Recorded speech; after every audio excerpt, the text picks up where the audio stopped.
네, 우리 기도하고 찬양하겠습니다. 참 좋으신 하나님 아버지 감사합니다.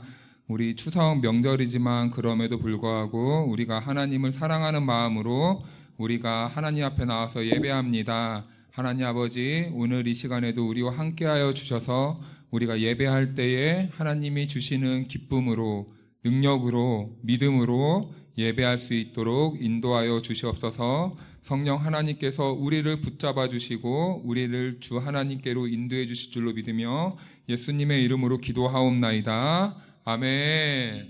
우리 다 같이 하나님의 음성을 찬양하겠습니다.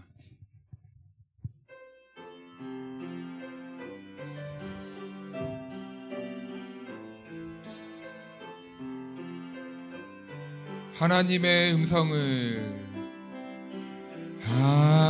하나님의 음성을 듣고자 기도하면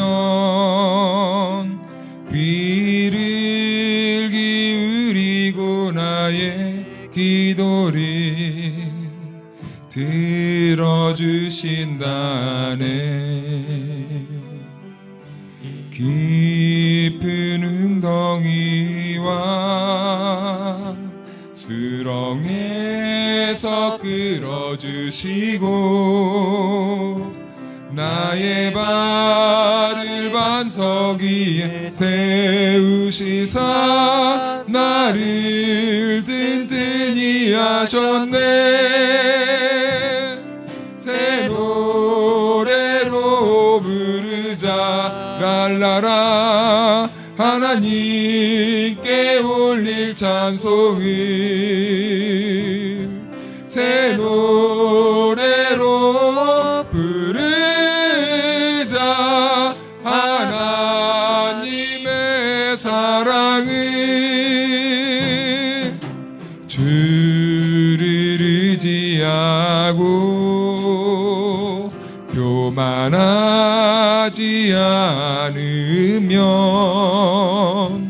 거짓에 치우치지 아니하면 복이 있으리라.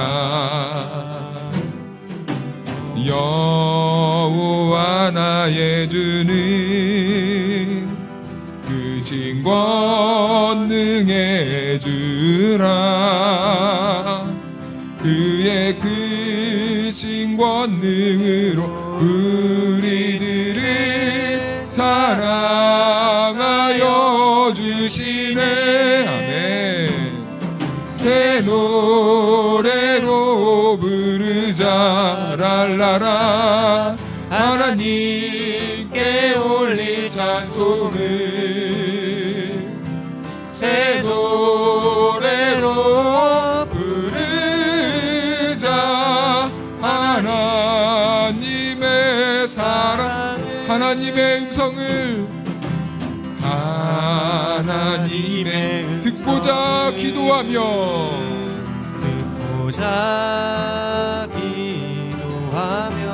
귀를 기울이고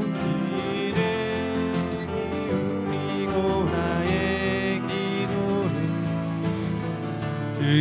들어주신다네. 아멘. 깊은 웅덩이와 수렁에서 끌어주시고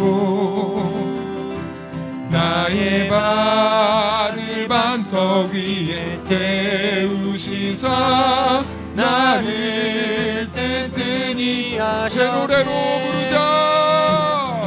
새 노래로 부르자 라라라.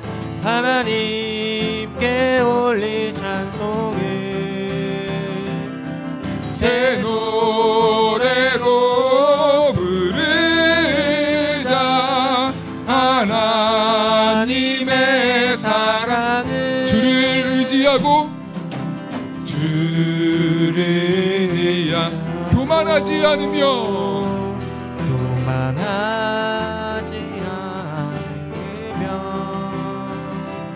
거짓에 치우치지 아니하며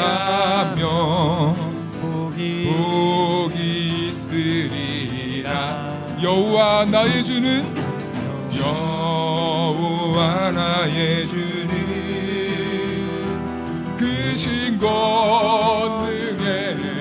우주라. 그의 그 신권능으로 우리들을 사랑하여 주시. 아멘. 새 노래로 부르자. 랄라라. 하나님께 올릴 찬송을 새 노래로 부르자. 하나님의 새 노래로 부르자. 새 노래로 부르자. 랄라라. 하나님께 올릴 찬송을 새 노래로 부르자. 하나님의 새 노래로 부르자. 랄라라. 하나님께 올릴 찬송을 새 노래로 부르자. 하나님 한 번 더 새 노래로 부르자. 새 노래로 부르자. 랄라라. 하나님께 올릴 찬송을 새 노래로 부르자. 하나님의 사랑을. 아멘.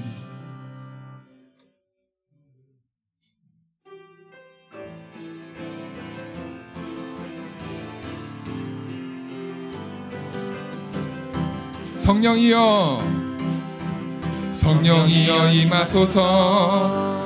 메마른 나의 심령 위에 주님의 은혜 담비 내려 흠뻑 적셔 주옵소서. 그의 능력 지금 이 시간 임하셔서 악한 권세 모두 깨뜨리고 주님 나라 임하소서. 영광 할렐루야. 예수의 그 피가 내게 승리 주네. 구원이 되시네. 영광 할렐루야. 예수의 이름이 능력되네. 소망이 되시네. 성령이여 임하소서. 메마른 나의 심령 위에 주님의 은혜 담비 내려 나를 흠뻑 적셔 주옵소서. 아멘.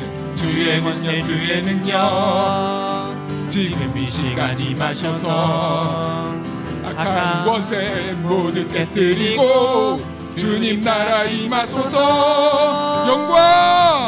영광 할렐루야. 예수의 그 피가 내게 승리 주네. 구원이 되시네. 영광 할렐루야. 예수의 이름이 능력되네. 소망이. 우리 한 번 더 찬양할까요? 성령이여 임하소서. 성령이여 임하소서. 메마른 나의 심령 위에 주님의 은혜 담비 내려 나를 흠뻑 적셔 주옵소서. 주의 권세 주의 능력 지금 이 시간 임하셔서 악한 권세 모두 깨뜨리고 주님 나라 임하소서. 영광 할렐루야. 예수의 그 피가 내게 승리 주네. 구원이 되시네. 영광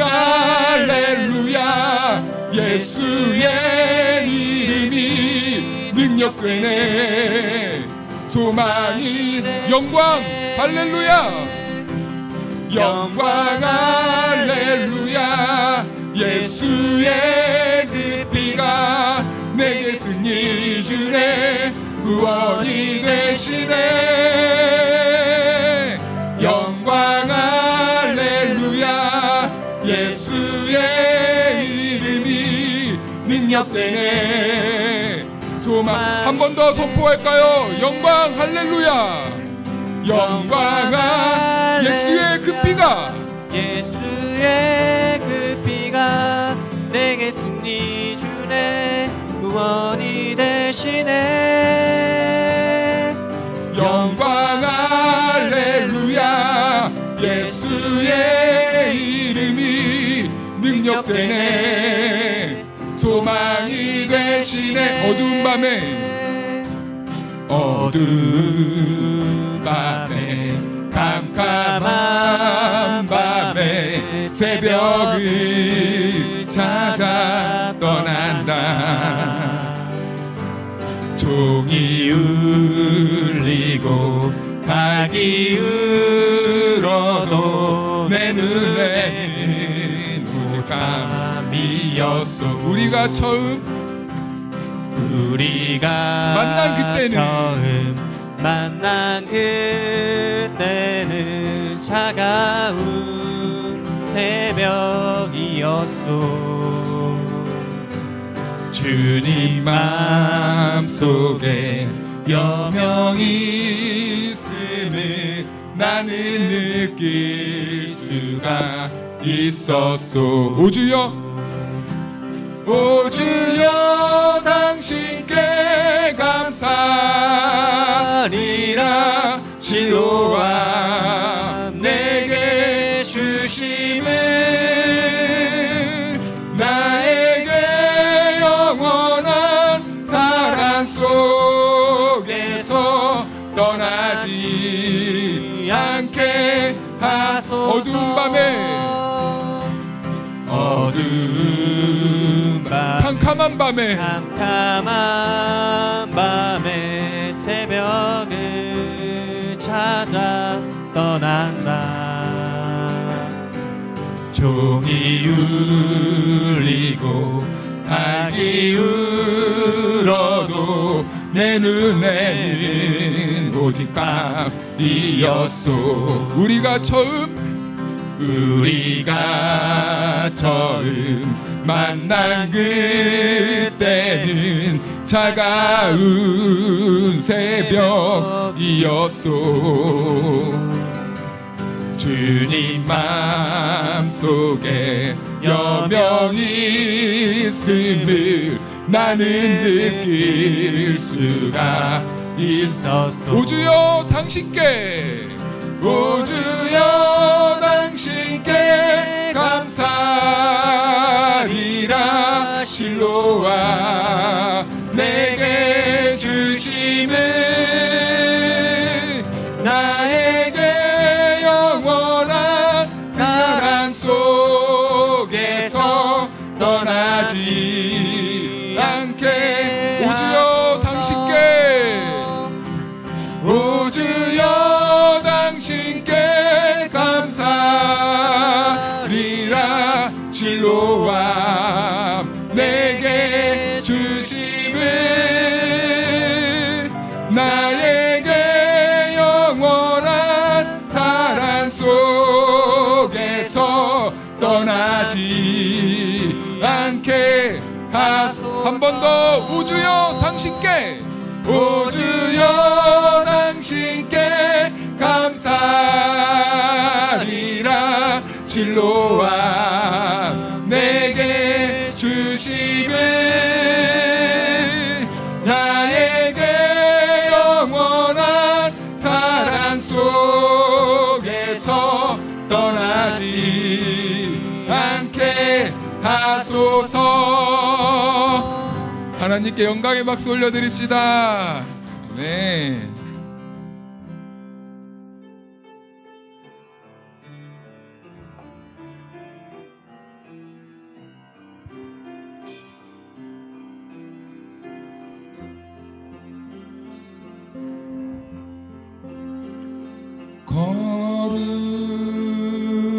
거룩하신 하나님 주께 감사드리세. 날 위해 이 땅에 오신 독생자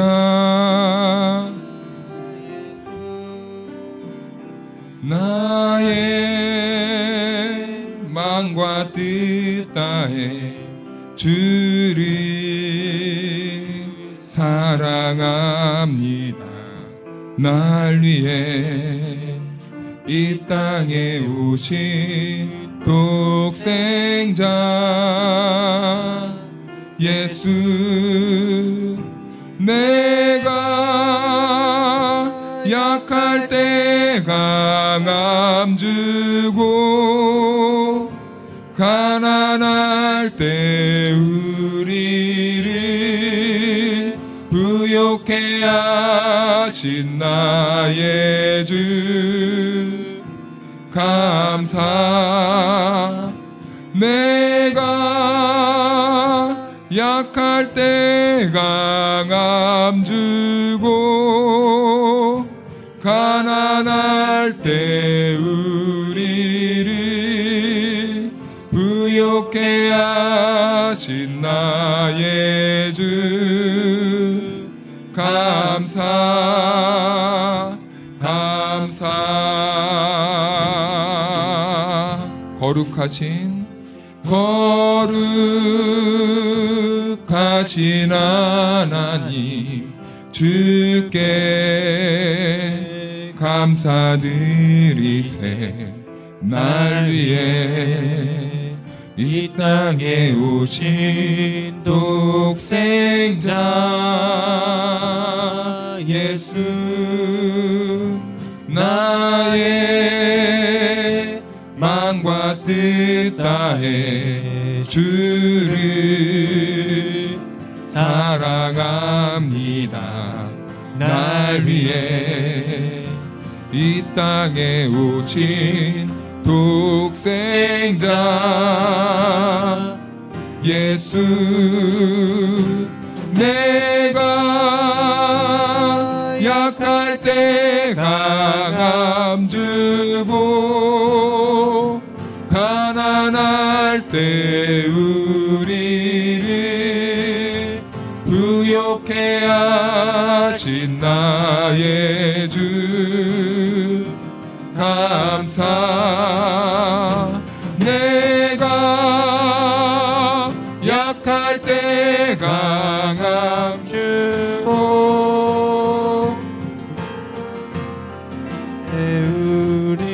우리를 부욕해 하신 나의 주 감사. 내가 약할 때 강함 주고 가난할 때 우리를 부욕해 하신 나의 주 감사. 내가 약할 때 강함 주고 가난할 때 우리를 부욕해 하신 나의 주 감사 감사. 우리 같이 기도할까요? 하나님, 이 시간에도 우리가 주님이 계신 곳으로 나아가기 원합니다. 하나님의 은혜로 우리를 불러주시고 하나님의 은혜로 우리를 감화 감동시켜 주셔서 우리가 살아계신 하나님의 그 보좌 앞으로 나아가는 복 있는 시간 될 수 있도록 인도하여 주옵소서. 하나님, 나의 심령은 심히도 연약하오니 주님의 성령께서 나의 심령을 붙잡아 주시고 하나님께서 나의 온 몸을 주장하여 주셔서 나의 힘과 노력이 아닌 오직 하나님의 은혜로만 나아가는 시간 될 수 있도록 함께하여 주옵소서. 우리 다 같이 기도하며 나아갑시다. 기도하겠습니다. 하나님 아버지, 감사합니다. 오늘도 우리가 주님의 은혜 앞으로 나아갑니다. 하나님 아버지, 나의 힘과 나의 노력과 나의 뜻이 아닌 오직 부르신 이의 뜻에 따라, 하나님의 능력에 따라, 성령님이 나를 인도하심에 따라 우리가 나아가기 원합니다. 주여 도와주시옵소서. 우리들의 심령을 열어주시고 이 시간 살아계신 하나님 앞에 살아계신 하나님만을 예배할 수 있도록 주여 성령 하나님 도와주십시오. 사랑과 은혜가 충만하신 하나님 아버지, 오후 피곤한 시간이지만 그럼에도 불구하고 하나님의 은혜에 따라 하나님을 바라보며 나아갑니다. 이 시간 우리를 인도하실 그 하나님을 기대하고 이 시간 우리를 부르신 이가 우리에게 은혜 주실 것을 바라보면서 우리가 이 시간 믿음으로 나아가기 원하오니 살아계신 하나님, 우리들에게 믿음을 더욱더 부어주셔서 우리가 이 시간 성령님의 인도 안에서 믿음의 길을 걸어가는 복 있는 시간 될 수 있도록 인도하여 주시옵소서. 성령 하나님께서 이 시간 우리와 함께 하시며 성령님께서 우리의 길을 열어주시고 또한 우리의 심령도 열어주시고 또 우리가 가야 될 그 비전을 발견하게 하시는 그 시간이 되길 원하오니 성령님 주장하여 주시옵소서. 예수님의 이름으로 기도하옵나이다. 아멘. 네, 오늘 우리에게 주신 하나님의 말씀 보도록 하겠습니다. 로마서 9장입니다. 로마서 9장 27절에서 29절까지입니다. 로마서 9장 27절에서 29절 말씀까지 한 절씩 교독하겠습니다. 마지막은 같이 읽겠습니다. 또 이사야가 이스라엘에 관하여 외치되 이스라엘 자손들의 수가 비록 바다의 모래 같을지라도 남은 자만 구원을 받으리니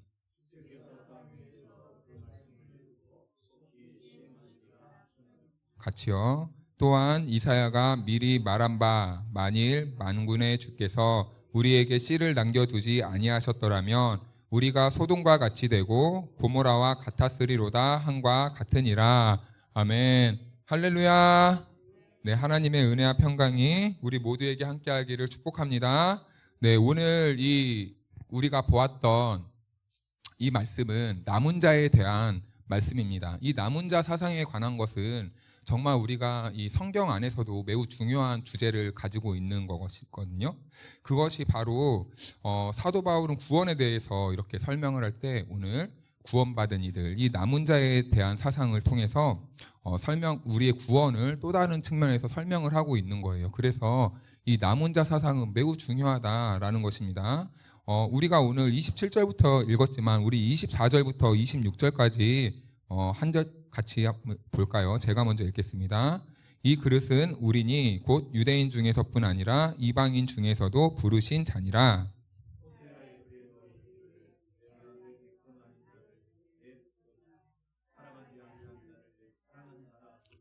너희는 내 백성이 아니라 한 그곳에서 그들이 살아계신 하나님의 아들이라 일컬음을 받으리라 한과 같으니라. 아멘. 네, 호세아의 글을 이렇게 인용해서 설명하는 것입니다. 바울은 오늘 두 선지자의 이야기를 가지고 오거든요. 하나는 호세아의 이야기고 또 하나는 이사야의 이야기입니다. 그런데 우리가 이제 성경을 읽다 보면은 이런 말을 간혹 들어요. 대선지자, 소선지자, 대선지서, 소선지서, 뭐 또 다른 말로는 대예언서, 소예언서 이렇게 말하기도 하는데 그 이유는 무엇일까요? 위대한 예언자는 대예언자라고 할까요? 네, 성경의 양이 많으면은 대예언서고 성경의 양이 적으면 소예언서입니다. 그래서 우리 하나님께 부름받은 자는 차별이 있을까요? 없을까요? 없습니다. 크든 작든 다 하나님께 쓰임 받으면 하나님 앞에서는 다 똑같은 사람들입니다. 자, 호세아도 소선지서로 분류하고 이사야는 대선지서로 분류되는데 양의 차이지 이것은 누가 더 크고 누가 더 작냐 그 문제가 아니다라는 것이죠. 자, 그런데 호세아의 글과 이사야의 글이 로마서에서 인용되는데요. 오늘 먼저 이렇게 호세아의 글을 보니까 이름이 나옵니다. 이름. 호세아라는 이름이 나오는데 성경에서 이 호세아라는 이름과 유사한 이름들이 두 개 더 있어요. 첫 번째는 우리가 잘 알다시피 여호수아, 그리고 우리가 방금 본 이 호세아, 그리고 신약에 와서는 이 호세아의 이름이 누구와 같을까요? 예수라는 이름입니다. 여호수아, 호세아, 예수는 다 같은 이름입니다. 같은 뜻을 가지고 있는데 구원자라는 그 뜻을 가지고 있습니다. 하나님은 호세아에게 말씀하시죠. 너는 가서 음녀 고멜과 결혼해라. 그런데 호세아는 이 명령을 받아들이기가 너무 힘들었어요. 왜냐하면 음녀예요, 음녀. 네. 참 이렇게 건전한 여인이 아닙니다. 그리고 율법과도 대치돼요. 그런데 호세아는 그 명령을 따를 수밖에 없었습니다. 왜 그럴까요? 하나님이 시키셨기 때문에. 주의 종들은 하나님의 말씀이 떨어지면 싫든 좋든 순종하는 겁니다. 믿으십니까? 네, 그렇게 호세아는 순종을 합니다. 그래서요, 그 부정한 여인과 새 아이를 낳는데요. 첫째는 이스르엘이라는 그 자녀를 낳고, 둘째는 로루아마, 셋째는 로암미라는 자녀를 낳습니다. 이스르엘이란 이름의 뜻은 먼저 찢어서 흩어버리겠다라는 그 의미를 가지고 있었어요. 거의 재앙과 심판을 담고 있는 그 이름의 뜻이죠. 이 재앙과 심판은 누구를 향했다는 겁니까? 지금 이스라엘을 향했다라는 거예요. 그리고 두 번째는 로루하마입니다. 다시는 자비롭게 여기지 않겠다. 다른 말로 내가 이 백성에게 다시는 긍휼을 베풀지 않겠다. 완벽한 하나님의 돌아섬을 지금 보여주고 있는 것이죠. 세 번째는 로암미입니다. 암미는 원래 나의 자녀, 나의 백성인데 여기에 부정인 이 로가 붙으면서 내 백성이 아니다. 하나님이 얼마나 화가 났는지 이제 이스라엘에 향한 그 얼굴을 완전히 돌리시고 이제 쟤는 내 호적에서 파버리겠다. 라는 지금 이 말씀을 해주시고 있는 겁니다. 그래서 이 세 자녀의 이름을 풀어보면 다시는 너를 내 백성으로 삼지 않겠다. 그리고 긍휼히 여기지 않겠다. 그리고 완전히 흩어버리겠다. 이 말은 이스라엘을 완전히 내가 미워하고 심판하고 돌아보지 않겠다. 라는 이 하나님의 메시지가 담겨 있던 것입니다. 즉 이제 이 예언의 말씀은 그 시대를 살고 있던 이스라엘 사람들이 얼마나 하나님을 분노하게 했고 하나님이 얼마나 이 기가 차고 참 이 머리가 아프고 마음이 상했으면은 이제 그 이스라엘 백성들을 이제 버리겠다라고 이렇게 말하는 것이죠. 그 이유는 왜 그러냐면 하나님을 떠나서 이제 이스라엘 백성들이 호세아가 이 음녀 고멜과 결혼했듯이 지금 이스라엘은 음녀와 같은 우상과 짝하고 있었다라는 것이죠. 하나님을 떠나서 이제 하나님이 아닌 다른 것과 마음을 교감하고 그에게 삶을 의지하면서 그에게 모든 것을 청탁하는 하나님께만 해야 됐던 그 행동들을 이제는 그 우상에게 마음을 완전히 빼앗겨서 그들에게 사랑을 표현하고 있었던 것이죠. 그래서 하나님께서 이제는 내가 그들을 내 자녀로 삼지 않겠다. 내 자녀가 아니야. 저들을 내가 이제 다시는 내가 돌아보지 않을 거야. 긍휼히 여기지 않을 거야. 그리고 내가 저들을 내 능력으로 이제 뿔뿔이 흩어버릴 거다. 라는 이 심판의 예언을 하십니다. 그런데 우리는 여기에서 한 가지 유념해야 될 것이 있습니다. 제가 항상 강조하는 것인데 하나님의 이 심판 속에 하나님은 늘 심판 속에 무엇을 감춰둔다고 하셨죠? 이 심판과 동시에 무엇을 감춰두십니까? 회복을 감춰두십니다. 회복. 그래서 이런 말도 했습니다. 우리가 1000번, 10,000번 넘어지면 우리 하나님은 저희를 몇 번 더 일으키신다고요? 반드시 한 번 더 일으키신다. 1000번 넘어지면 1001번 더 일으키셔서 하나님은 회복시키시고 우리가 10,000번 꼬꾸라져도 우리가 10,000번 낭망해도 하나님은 반드시 하나님의 능력으로 우리를 한 번 더 일으키신다라는 것입니다. 신앙생활은 하나님에 대해서 더 깊이 잘 알아가려고 우리가 신앙생활을 하는 거죠. 우리가 뭐 잘 먹고 잘 살고 뭐 돈 조금 많이 벌려고 신앙생활 하는 거 아니죠. 우리가 신앙생활의 본질은 하나님이 어떤 분이시고 하나님이 내 인생과 어떤 관계가 있고 하나님은 이 세상에 도대체 무슨 일을 하시는 분인가를 알기 위해서 우리가 신앙생활 하는 거잖아요. 그렇죠? 그래서 우리가 예배도 드리고 말씀을 들을 때 하나님은 이런 분이구나. 그리고 우리가 교제와 간증을 할 때도 내가 만나 하나님, 저분은 저런 하나님을 만나구나. 저분은 저런 하나님을 일상에서 경험했네. 이런 것을 소소하게 나누는 이유도 내가 알지 못했던 하나님의 그 그림들을 조금 더 알아가기 위해서 우리가 그렇게 하는 거잖아요. 자, 우리가 신앙생활 하는 것은요, 그렇게 하나님을 깊이 잘 알아가기 위한 과정입니다. 하나님의 마음을 알 때 그래서 우리가 신앙을 더욱더 든든하고 견고하게 세워나갈 수 있게 되는 것이죠. 하나님은요, 이 죄에 대해서 무섭게 그리고 분노로 맹렬하게 심판을 하시지만 반드시 그 심판과 그 재앙과 저주와 같은 그 말 속에는 반드시 하나님이 회복을 말씀하신다라는 거예요. 그래서 우리 오늘 본문을 잠깐 이렇게 끈으로 묶어두고 우리 호세아 1장으로 한번 가보겠습니다. 호세아. 구약성경 호세아.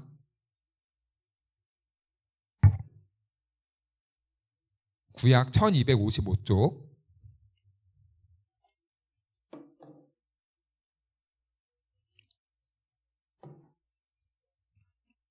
자, 우리 9절 말씀을 다 같이 한번 읽어볼까요? 시작. 여호와께서 이르시되 그의 이름을 로암미라 하라. 너희는 내 백성이 아니요 나는 너희 하나님이 되지 아니할 것임이니라. 네, 방금 나누었던 말씀이 이 9절 말씀에 있죠. 그런데요, 10절 말씀에 보면은 내가 너희 하나님이 되지 아니할 거야 라고 했는데 그러나로 시작합니다. 자, 우리 10절 말씀을 다 같이 읽어볼까요? 시작. 그러나 이스라엘 자손의 수가 바닷가의 모래같이 되어서 헤아릴 수도 없고 셀 수도 없을 것이며 전에 그들에게 이르기를 너희는 내 백성이 아니라 한 그곳에서 그들에게 이르기를 너희는 살아계신 하나님의 아들들이라 할 것이라. 아멘. 하나님은 변덕쟁이시네요. 우리들에게 맹렬한 막 분노가 일으키다가도 우리 하나님은 돌아서면은 누구 걱정하십니까? 우리 걱정하시는 거예요. 우리 걱정. 믿으십니까? 우리 하나님은요, 우리를 택하신 하나님은 이런 분이시라는 거예요. 그래서 여러분, 우리가 두려워할 이유가 없겠죠. 우리 하나님이 나를 이렇게 사랑하시고 나를 이렇게 붙잡고 있기 때문에 우리의 삶은요, 여러분, 참 든든하다라고 이렇게 생각됩니다. 그래서 하나님께서는 이렇게 돌아오고 다시 내 백성들을 회복시키시고 이러한 희망의 말씀을 주십니다. 그래서 예레미야 선지자는 뭐라고 말하냐면요, 제가 예레미야 애가 3장 22절 23절 말씀을 읽어드릴게요.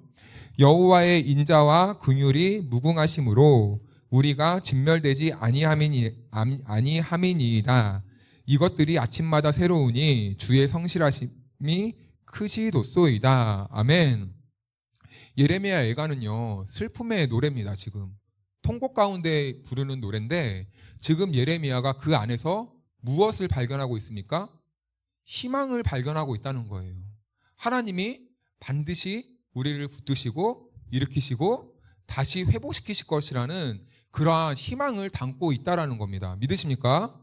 우리의 삶이요, 여러분, 불안해요.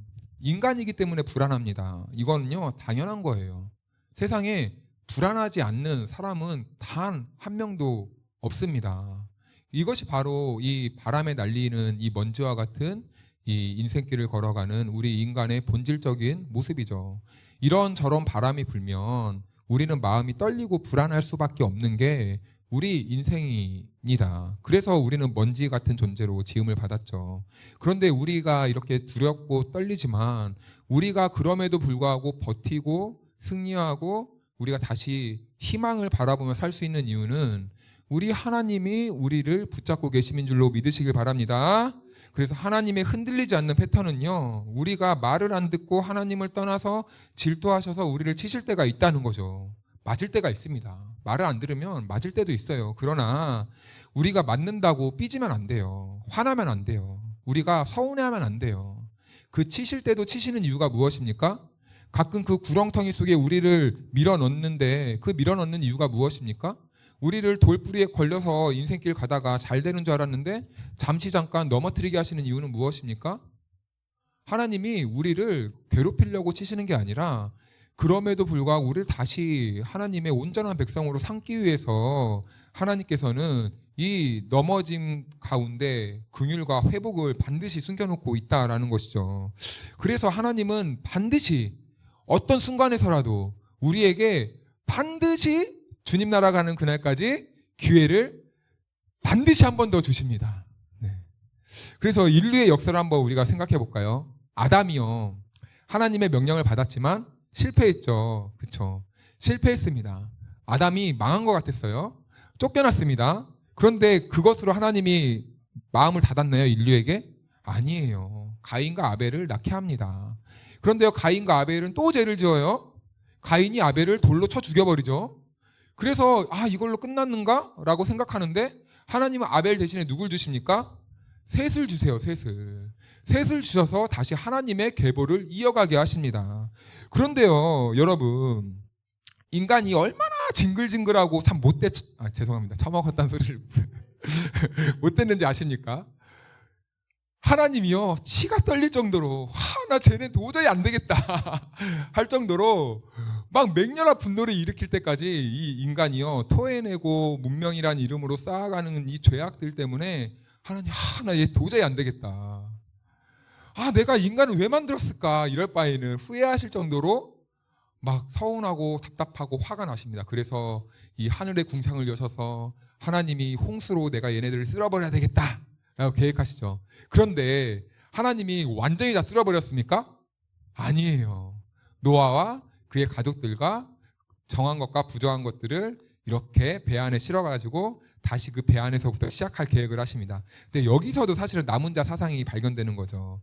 이 멸망 가운데에서 이 노아의 가족들과 이 배 안에 타 있는 이 생물들을 통해서 하나님의 나라를 다시 건설하기 위한 이 남은 자 사상이 이렇게 생겨납니다. 그래서 이제 홍수가 그치고 배 안에 사람이 나와서 다시 인류가 뻗어나갑니다. 이제 좀 얘네들이 한 대 맞았으면 정신 좀 차려야 되는데 인간들은 어떻게 합니까? 탑을 쌓기 시작해요.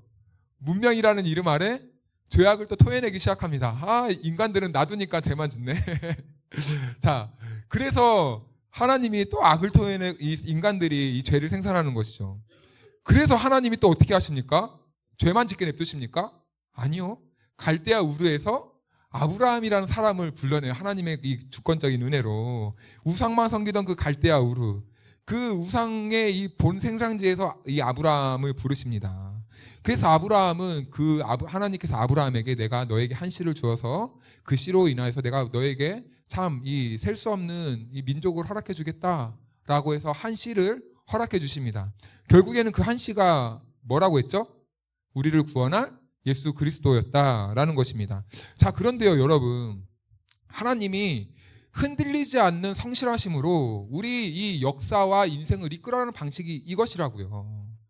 우리 인생은 망하는 것 같고 재앙인 것 같고 실패하는 것 같지만 하나님은 보이지 않게 일하시면서 계속 우리를 붙잡아 놓고 있었고 우리를 일으켜 놓고 있었고 우리가 실패해서 낙담해도 다시 주의 길을 걸어갈 수 있도록 하나님께서는 끊임없이 일한다라는 것이죠. 참 그러고 보니까 우리는 하나님의 자녀이지만 하나님의 백성이지만 하나님과 우리와 너무 다르다는 게 여기서 딱 느껴지지 않으십니까?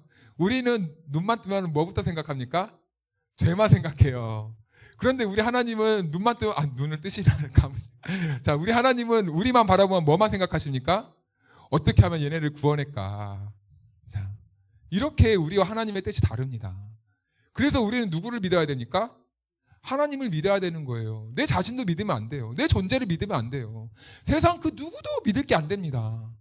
왜냐하면요, 나만 바라보면 항상 낙심할 게 천지거든요.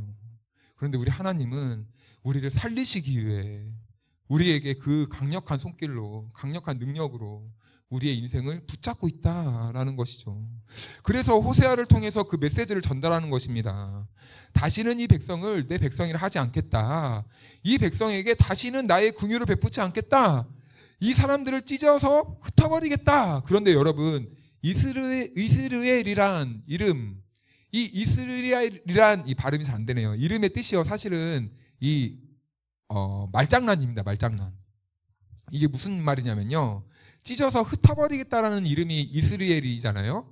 그런데 이 말엔 어떤 의미가 더 포함되어 있냐면요, 하나님이 찢어 흩으면서 씨를 뿌린다라는 이 개념이 담고 있어요. 자, 그러면은 이 멸망시키면서 동시에 무엇을 뿌리고 있는 겁니까? 다음을 향한 씨를 뿌리는 거예요. 하나님의 마음이 이렇다는 겁니다, 여러분. 우리가 망하는 것 같지만 우리의 인생은 결코 망할 수 없다라는 것이죠. 우리를 향한, 이 인류를 향한, 나를 향한 하나님의 그거 마음이다라는 것입니다. 그리고요, 사도 바울이 이사야 본문을 인용하는데요. 우리 이사야로 한번 가볼까요? 이사야, 구약 성경이죠. 10장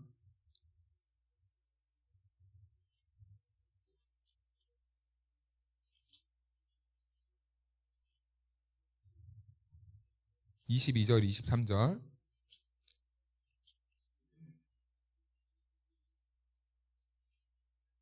(981쪽) 자, 우리 여러분들만 찾으셨으면 이사야 10장 22절 23절 한번 읽어볼까요? 시작.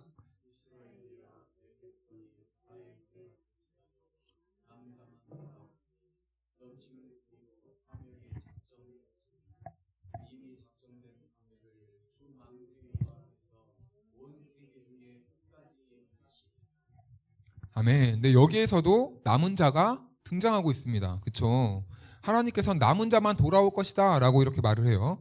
이것은 고르고 뽑혔다는 의미가 아닙니다. 이 남은 자라는 것은요, 하나님께서 뭐 보기 좋은 애들을 선택했다는 게 아니라 다 쓰고 버려진 애들, 무의미한 인생들, 세상이 볼 때는 무가치한 인생들을, 그 인생들을 하나님이 부르신다는 겁니다.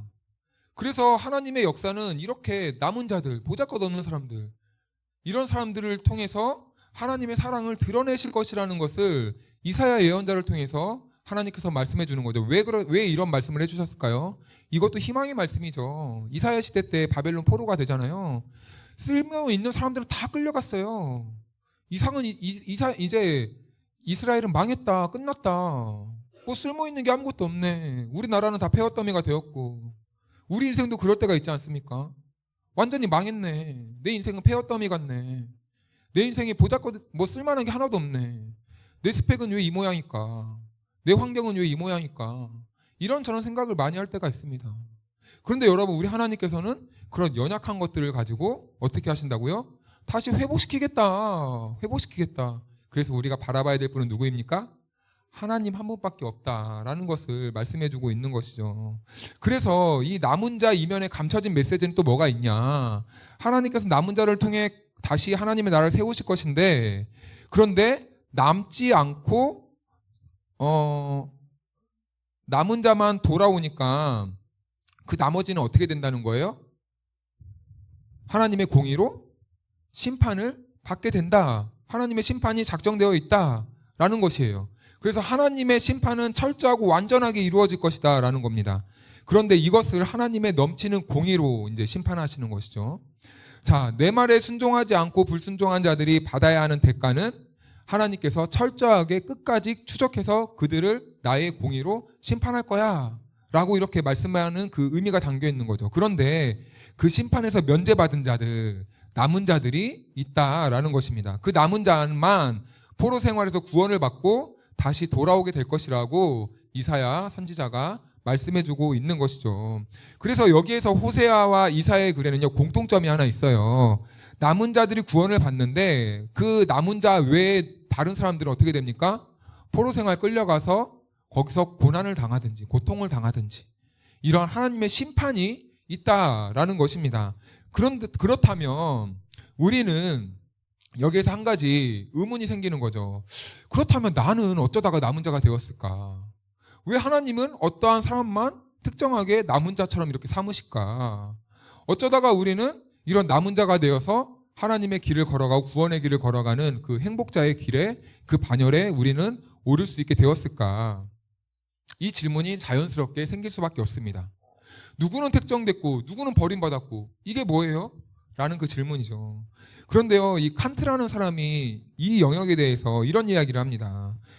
그 이상은, 우리가 그 이상을 알려고 하는 것은 토기장의 영역이고 토기장의 주권이다 라는 것입니다. 우리가 할 수 있는 이성 너머에 그것은 하나님의 뜻으로 남아있다라는 것입니다. 하나님만 아시는 거예요. 왜냐하면 하나님이 통치하시고 하나님이 주권자이시기 때문에, 하나님이 그렇게 하시겠다면 우리는 어떻게 해야 됩니까? 그럴 수밖에 없는 거예요. 그래서 로마서에는 이렇게 대답하고 있는 거죠. 아까 줄 끼워 놓으셨죠? 우리 로마서로 다시 넘어와서 9장 27절 말씀 한번 읽어보겠습니다. 로마서 9장 27절 시작. 또 이사야가 이스라엘에 관하여 외치되 이스라엘 자손들의 수가 비록 바다의 모래 같을지라도 남은 자만 구원을 받으리니. 28절 시작.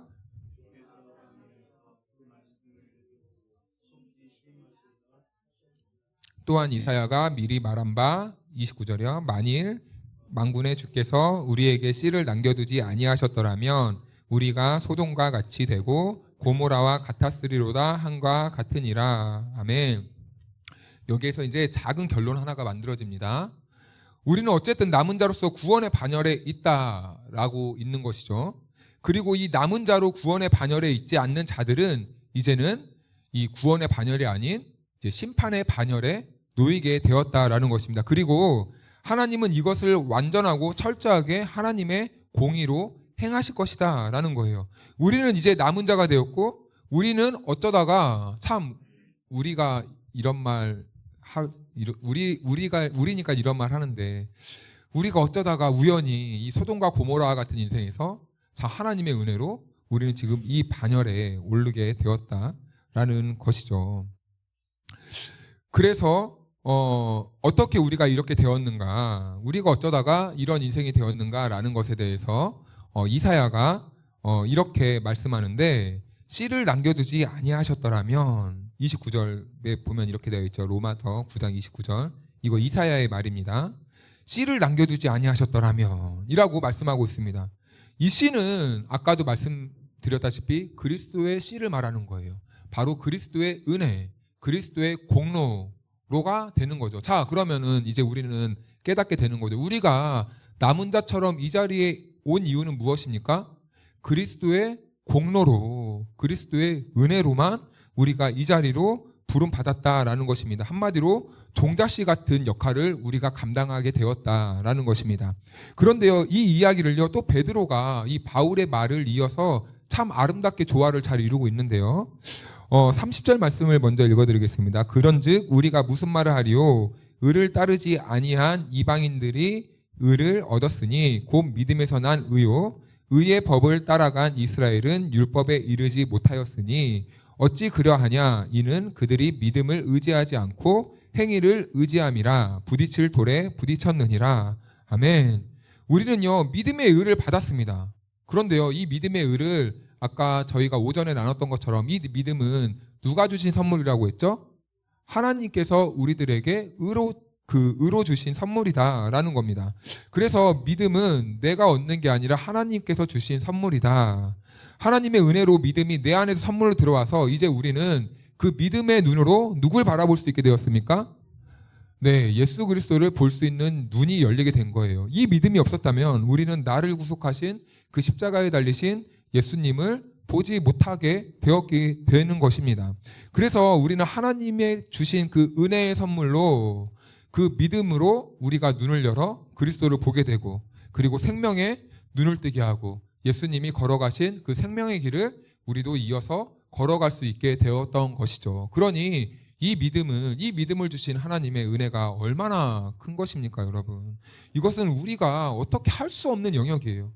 지금 우리는 이 자리에 있는데 믿음의 반열에 있는데 사실은 믿음의 반열에 있는 사람보다 믿음의 반열에 있지 않은 사람들이 더 많아요. 우리가 이렇게 일단은 우리가 이분법적으로만 딱 놓고 봐도 얼마나 이게 우리들에게 큰 은혜인 줄 모릅니다. 정말 이게 말로 못하는 이 말로 표현할 수 없는 이 하나님의 크신 은혜고 사랑이다라는 거예요.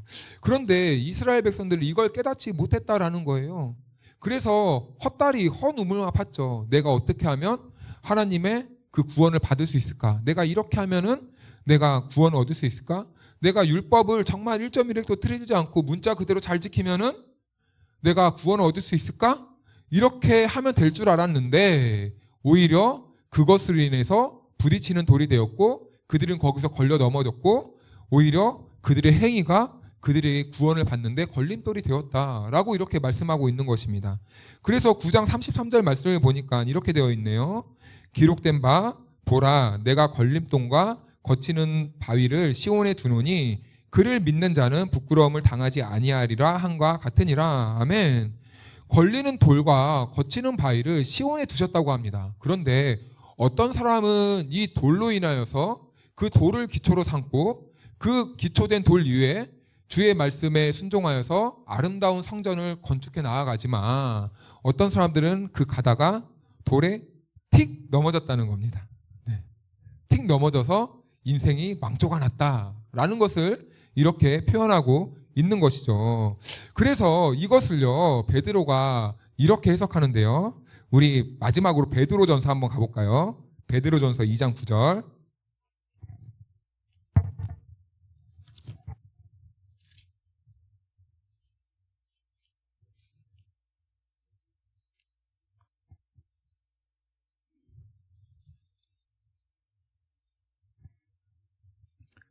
우리 이 말씀 같이 한번 읽어보겠습니다. 시작. 그러나 너희는 택하신 족속이요 왕 같은 제사장들이요 거룩한 나라요 그의 소유가 된 백성이니 이는 너희를 어두운 데서 불러내어 그의 기이한 빛에 들어가게 하신 이의 아름다운 덕을 선포하게 하려 하심이라. 아멘. 네, 세상 사람들은 그 예수라는 그 건축자들의 버려진 돌이, 그 기초돌이 걸림이었어요.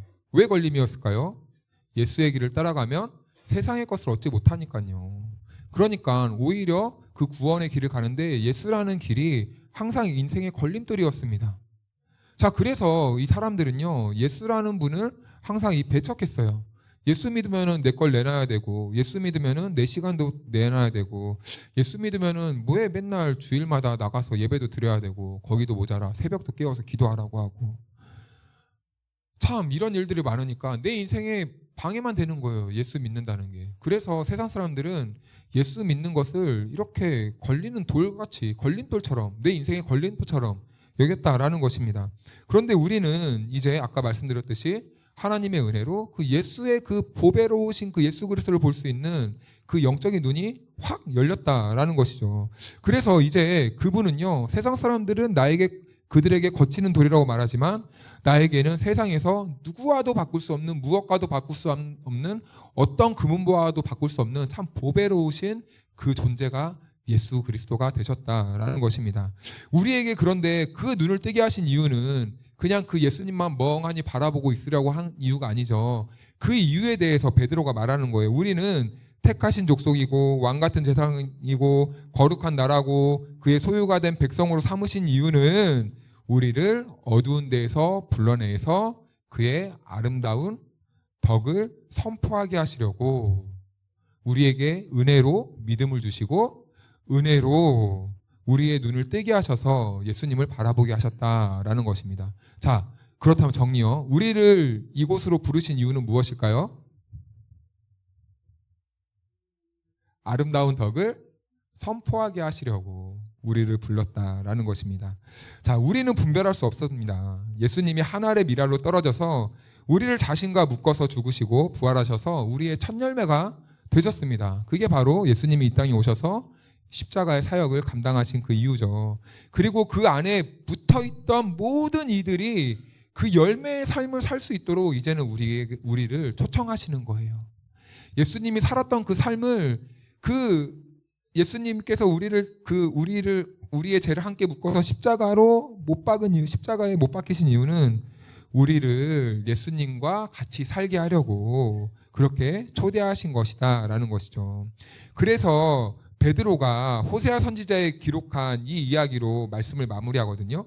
2장 10절 말씀을 다 같이 한번 읽어볼까요? 시작. 너희가 이전에는 백성이 아니더니 이제는 하나님의 백성이요 전에는 궁유를 얻지 못하였더니 이제는 궁유를 얻은 자니라. 아멘. 네, 이제는요 로암미가 아니라 암미가 되었다고 합니다. 이제는 로루아마가 아니라 루아마가 되었다고 합니다. 이제는 우리가 다시 궁유를 얻는 자가 되었다고 베드로 사도는 이렇게 말씀하고 있는 거예요. 그런데 이렇게 신분이 변화된 우리를 가리켜서 로마서에서 바울은 뭐라고 하냐면 우리를 가리켜서 행복자다라고 이렇게 말을 합니다. 멸망에서 생명으로 옮김받은 궁유를 받지 못하는 신세에서 궁유를 얻게 된 우리를 향해서 행복자다라고 이렇게 표현하고 있습니다. 사랑하는 여러분, 행복하십니까? 행복해야 됩니다. 행복하시기를 축복합니다. 네, 우리는 그리스도 안에서 그렇게 행복자가 되었다라고 이렇게 말씀을 해요. 그런데 우리를 왜 그런 행복자로 부르시냐? 다시 말씀드리며 우리를 택하신 족속이요 왕 같은 제사장이요 거룩한 나라고 나의 백성으로 어두운 데서 불러내서 그의 그 아름다운 덕을 선포하기 위해서 우리를 행복자로 불러주셨다라는 것입니다. 그래서 우리는 여기서 이제 두 가지 결론을 맺을 수 있을 것 같습니다. 첫 번째는 이 시대에 남은 자는 먼저는 교회고 두 번째는 이 교회 공동체로 묶인 바로 성도된 우리다라는 것입니다. 자, 우리가 지금 이 시대에 무엇이라고요? 남은 자다라는 거네요. 자, 그러면은 이제 교회와 우리들을 남은 자로 부르신 이유는 무엇이라고요? 아름다운 덕을 선포하게 하시려고 우리를 불러주셨다라는 것입니다. 우리는 이 아름다운 덕을 선포하는 일을 언제까지 해야 됩니까? 다시 오실 때까지. 누가요? 예수님이 다시 오실 때까지. 우리가 열매를 얻겠느냐, 이게 효율적이냐, 아니면 이걸로 우리가 얼만큼의 남겨 먹을 만한 그런 열매를 딸 것이냐, 그걸 생각하는 게 아니라 얻든지 못 얻든지 우리는 무엇을 해야 됩니까? 씨앗을 뿌리는 거예요. 씨앗을. 시골에서 보면 시골에 저는 농사를 안 지었지만 옛날 시골에서 농사를 지은 분들의 말을 들어보면요, 아무리 자녀들이 배고프고 그리고 먹을 게 없고 애들이 징징대고 그래도 반드시 농사를 위해 남겨둬야 되는 게 있습니다. 그게 뭐죠? 네, 그게 무슨 씨앗이라고 하죠? 종자씨라고 하죠. 그렇죠? 이것은요, 아무리 배고파도 다음을 위해서 반드시 남겨놔야 됩니다. 자, 하나님께서 이 시대의 종자씨로 삼으시려고 누구를 부르셨을까요? 우리 다송교회 성도들을 부르신 줄로 믿습니다. 자, 그래서 시편 126편 말씀은 이렇게 기록하고 있는데요. 눈물로 씨를 뿌리는 자는 기쁨으로 단을 가지고 돌아오리라. 이렇게 말씀하십니다. 우리는 무엇으로 씨를 뿌려야 돼요? 눈물로. 우리가 눈물로 이렇게 씨를 뿌리다 보면요, 마지막 추수의 때에 그 곡식을 우리 주님이 거두시면서 행복한 모습을 한번 생각해 보십시오, 여러분. 우리가 보이는 지금 이 세상에서는 그 씨앗에 결실을 맺지 못하겠지만 마지막 추수 때 우리 주님이 거두실 것을 한번 생각해 보십시오. 옛날에 제가 영상 하나를 봤는데 어떤 노인이 어디 여기인가요? 노숙 생활을 하면서 매일매일 이랬대요. 이렇게 지나가는 사람들한테 예수 믿어야 하나님 나라 갑니다, 이 말을 계속 전했대요. 그런데요, 여러분, 수십 년이 지나서 그 역사의 그 모임 앞에 사람들이요, 이 간증을 하기 시작하는데요. 내가 지나가다가 어느 노인의 그 메시지를 듣고 제가 예수 믿었습니다. 그런데요, 이게 참 신기한 게, 나도 그랬는데, 나도 그랬는데, 이런 정말 기적적인 역사가 일어났어요. 그래서 그 사람들을 모아놓고 그 노인이 앞에 있고 이렇게 그걸 뭐라고 하죠? 이렇게 대화하는 그런 영상을 보았거든요. 와, 참 하나님이 하시는 일은 알다가도 모르겠다. 누구는 진짜 밤낮 세워가면서 돈을 그렇게 뿌려대고, 야, 너 좀 나으라고 맨날 매주마다 만나고 밥 먹이고 해도 안 나오는데, 누구는 그냥 하나님 믿어야 천국 갑니다, 이 말만 그냥 지나가는 사람들에게 해도 그게 복음의 씨앗이 돼서 믿는 사람이 생기는구나. 여러분, 그러고 보니까 이 하나님께서 부르심을 받는 자들은 방법은 아닌 것 같네요. 그렇죠? 방법은 아닌 것 같습니다. 내 노력도 들어가겠지만 그 어떤 것을 가지고 어떤 전략적인 방법은 아닌 것 같아요. 다만 우리가 그 영혼을 바라보면서 진심으로 구원 얻기를 원하는가, 그러면서 내가 밥도 사고, 그러면서 내가 차도 먹이고, 그러면서 지나가는 사람들에게 전도지도 뿌리고, 이게 아닐까라는 생각을 들어봅니다. 이 땅에 남은 자 구루터기로서 예수님께서 그렇게 사셨던 것처럼, 그리고 하늘의 씨앗으로 그렇게 오셨던 것처럼, 우리도 이제 그 예수님이 걸어가셨던 그 하늘의 씨앗의 삶을 우리도 살아가야 될 줄로 믿습니다. 우리 또 추석이죠. 친척들 만날 때 예수 잘 믿고 있냐, 교회 다니는 분들에게도 교회 잘 다니냐 묻지 마십시오. 교회야 잘 다니죠. 예수 잘 믿고 있냐, 하나님 잘 믿고 있냐. 꼭 자녀들 오면 이러더라고요. 아야, 교회 잘 다니냐. 교회는 잘 다녀요. 예수 잘 믿냐 물어보시고, 또 예수 믿는 사람으로서 나는 하나님께서 이 시대를 위해 남겨두신 그 마지막 종자시다, 내가 무너지면 하나님의 나라가 무너진다 라는 이 사명의식을 가지고 어디에 있든지 아름다운 덕을 선포하며 살아가는 저와 여러분들이 되기를 축복합니다. 우리 다 같이 꽃들도 찬양하겠습니다.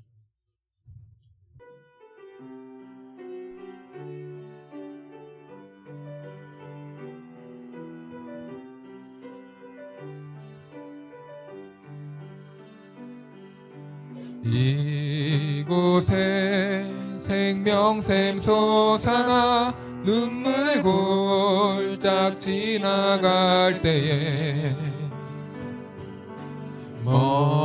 어자나 열매 맺히고 웃음소리 넘쳐나 그날에 하늘이 열리고 그날에 모든 이가 보게 되리라. 열리고 모든 이가 보게 되리라. 마침내 꽃들이 피고 영광의 주가 오시 꽃들도 구름도 바람도 넓은 바다도 찬양하라 찬양하라 예수를 하늘을 울리며 노래해 나의 영혼아 은혜의 주 은혜의 주 은혜의 주. 우리 같이 기도할까요? 이 시간 기도할 때 하나님께서는 이 자리에 있는 저와 여러분들 우리 교회를 이 시대의 마지막 남은 자로 부르셨습니다. 그 이유는 우리를 통하여서 하나님의 아름다운 덕을 선포하게 하기 위해 하나님의 복음을 전하기 위해 우리를 이 자리로 부르셨다고 말씀하고 있습니다. 이제는 우리가 교회 밖을 나가 세상으로 나아가야 합니다. 그곳에서 하나님께서 맡겨주신 사명 잘 감당할 수 있는 남은 자가 될 수 있도록 도와주십시오. 만나는 모든 이들에게 하나님의 복음을 알릴 수 있는 남은 자가 될 수 있도록 인도하여 주십시오. 나를 통하여서 하나님의 나라가 더욱더 확장되어지는 남은 자의 역할을 잘 감당할 수 있도록 나를 사용하여 주시옵소서. 우리 이 시간 주님의 이름 모르고 기도합니다.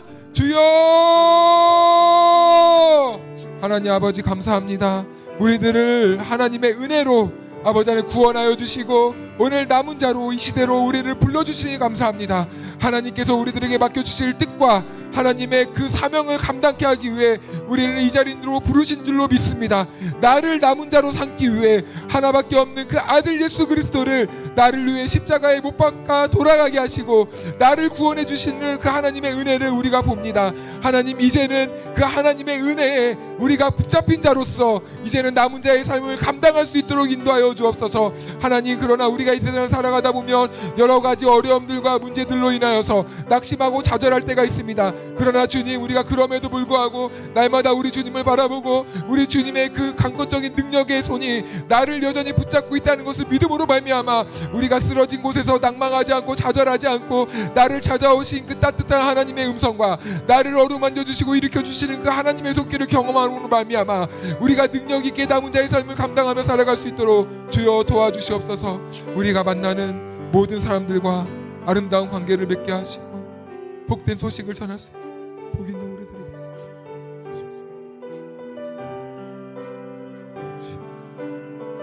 하나님 아버지 감사합니다.